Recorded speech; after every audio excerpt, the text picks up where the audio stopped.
Today, my student was telling me, Teacher, today I am feeling very happy and I feel proud of myself.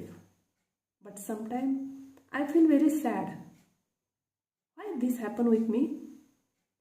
Then, as far as my awareness, I told him, don't allow your mind to feel yourself bad.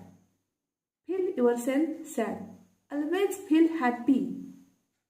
And say with yourself, say with self, I am strong.